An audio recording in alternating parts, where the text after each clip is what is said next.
Hello, my name is Travis, and this is Barn Dog Projects. And today we're going to do another great project. We're going to put roof vents up on top of this old red barn.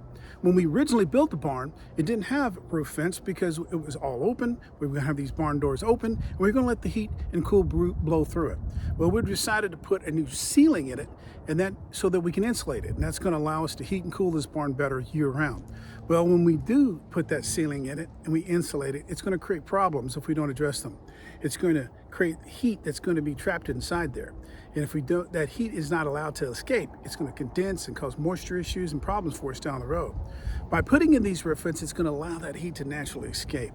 So it's really important that we do that. It's going to be a fun project. If you like it, hit the like button or subscribe. This channel is going to have a whole bunch of great projects coming up down the road, and I'd love to share them with you as we do them. Lots of things that you will do around the house in your own home, and things that you might want to build, woodworking, outdoor stuff, all kinds of things. We're not just going to be just one little niche. We're going to have a lot of things we're going to do. So just join me as we can do it here at the old barn, and hope you have a good time and hope you like it. The first things you really need to do when you're going to do a project like this is you need to think about all the things you're going to need before you get there.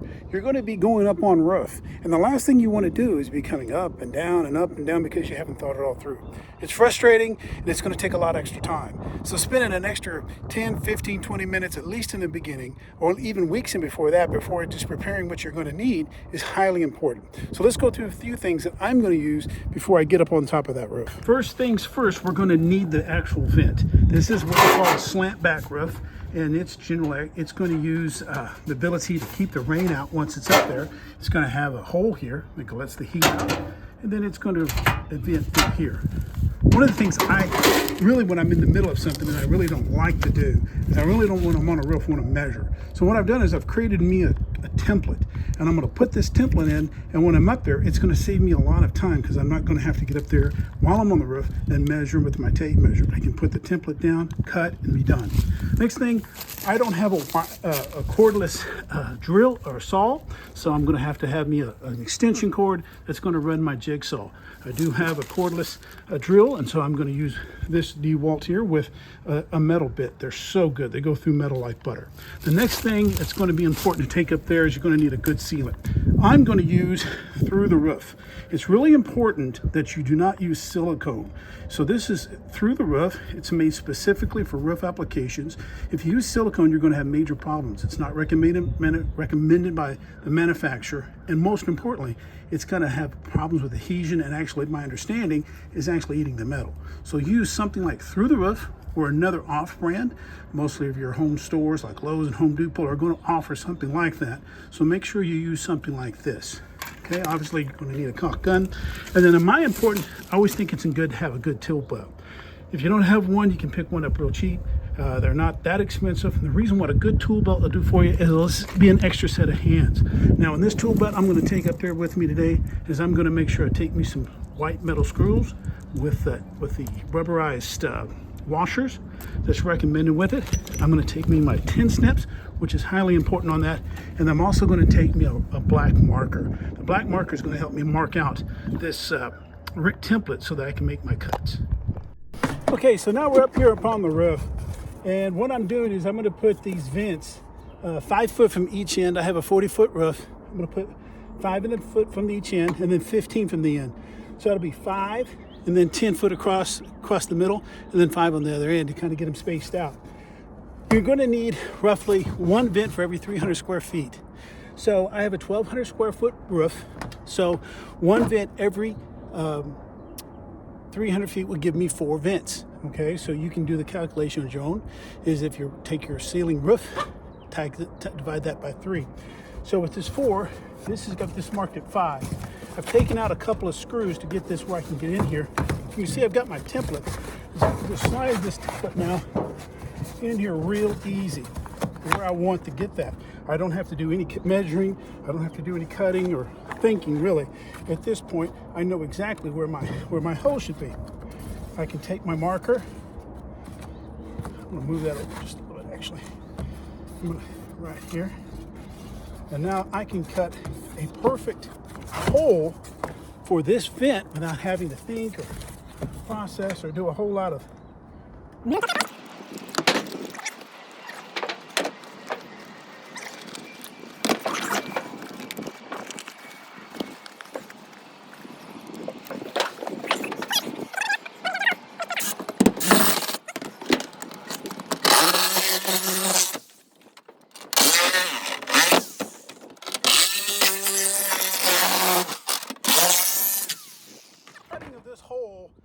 not have to be perfect. And I can already feel heat starting to come out of there. What's important about this is not that it's a perfect hole, but that it lines up well with the vent. And now I can just perfectly slide this vent underneath here, as you can see, and then I've got it covered. We'll switch this out to my bit.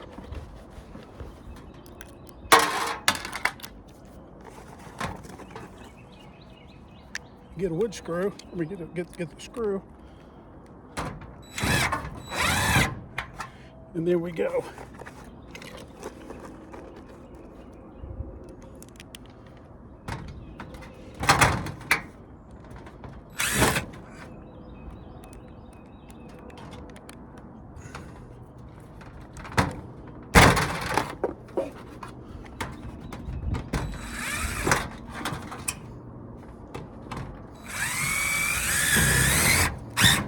All right, now the next step on this is we're going to bend these edges down. Okay.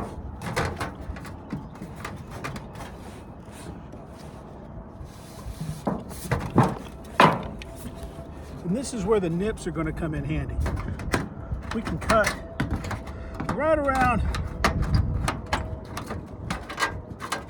this edge here, this lip, this rise.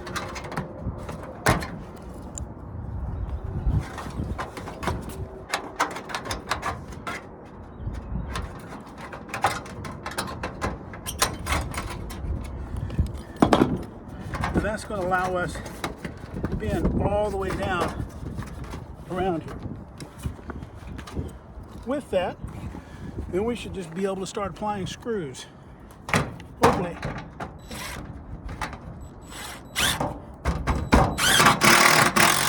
Okay, and the recommendation of these is that they're 1 every inch.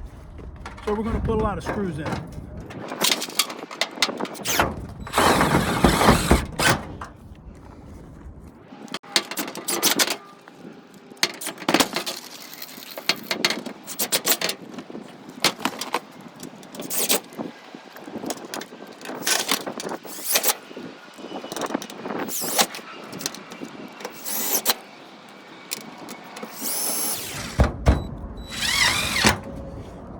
Some of the biggest fighting with these sheet metal screws is getting them started. If you can get them a bump, sometimes they'll get that whole initial hole going. Even with that, as you can see, doesn't mean everything's going to be perfect. I'm not personally perfect with the sheet metal screws, as you can see, but that doesn't mean I can't finish the project.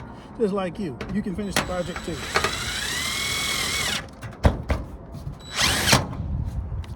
Just take your time, stay with it, stay committed, and you'll get there.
Now, the last thing is going to be is for me to put the the sealing through on this, and then we'll basically be done. Oh. We're going to cut off the tip. It'll puncture through.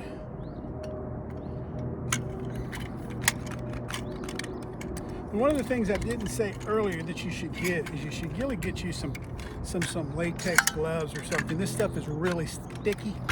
It's really good on your hands, and if you got to do multiple things, the last thing you want to do is get your hands really sticky and then have to continue to work. So if you get you some latex gloves, and you can put a nice good coat, a nice good bead all the way around these edges, and that's going to seal this up. Don't be afraid to use this stuff. Make a good nice coat of sealant around it.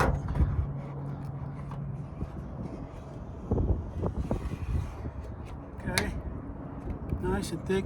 Now, I personally don't know that you would even really need, as the way we've installed it, to do this, but it's recommended that you do. I'm gonna be honest with you, it's on there so well at this point that I'm not sure it would leak regardless. But at the end of the day, a little bit of sealant is not expensive, and water damage is. So those might as well do what they tell you. Spend the extra time and a little bit of money in sealant, and this through the sealing works really, really good at sealing it up. So if you put it on all your surfaces that we've made at this point, all the areas that could leak, you should really be doing really, really well. As far as no leaks, long life, should not have any issues at all. I'm just going to get on here and I'm going to be real liberal. I'm going to make a nice, thorough sealant bead where all these screws over my seams. I'm not going to be afraid to have a lot on there. Like I said, I don't know that you would really even need the through on there from the standpoint the way that this has been installed. But at the same time, don't cheat yourself. Don't cheat it, because the last thing you want to do is have a leak or create one, especially when you just made basically almost a 1 foot circle in your hole in your roof. And if you're going to do it 4 times, the last thing you want to do is have 4 big leaks. All right, so that's how I'm going to install these. Let me kind of get the camera here so you can see it a little better.